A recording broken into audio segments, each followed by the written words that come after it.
জন্য কুসংস্কার ব্রাহ্মণ্যবাদের শিকার হয়ে নিজের প্রিয়জনকে বলিদান দেয়।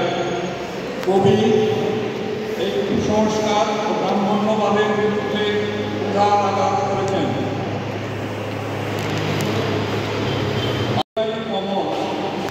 সঙ্গীত দীপ্তিদেব, আবহ সঙ্গীতে সুচিতা দাস। গ্রামে গ্রামে সেই বার্তা নিবেদনে এই যে সকলে শুনছো, সাগরে যাচ্ছি, আমরাও যাচ্ছি, তোমরা কেউ যেতে চাইলে বলো, পরে নৌকায় জায়গা হবে না, নৌকো যাচ্ছে কিন্তু।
দাদা ঠাকুর, তোমার অসীম করুণা।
যতক্ষণ দেহে আছে প্রাণ তোমার আকারে নেই কিছু হবে না। চিন্তা করো না, এখন শীতকাল, শান্ত নদী আর আমাদের এই চুন্ডি নদীও পথে যাত্রীর বেলা, যাত্রা শেষে 2 মাস পরে তোমার রাখা তোমার কাছেই ফিরে আসবে। মন শান্ত করো, বাড়ি ফিরে যাও।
শব্দ ভঙ্গ করে এতগুলি প্রাণ তুমি বিসর্জন দেবে?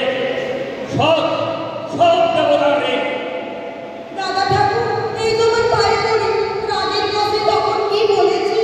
ওগো অন্তর্যামী, এই মূর্খ নারী, সে কথা কি সত্যি হলো? সে যে কতদূর মিথ্যা, তুমি কি বোঝনি ঠাকুর? শুধু আমার মুখের কথাই শুনেছ, মায়ের অন্তরের কথা শোনোনি। হায় ঠাকুর!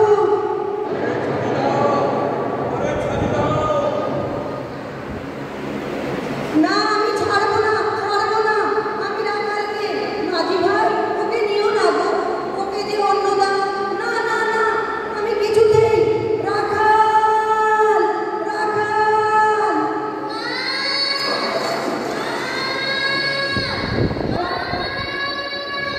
রাখাল, রাখাল।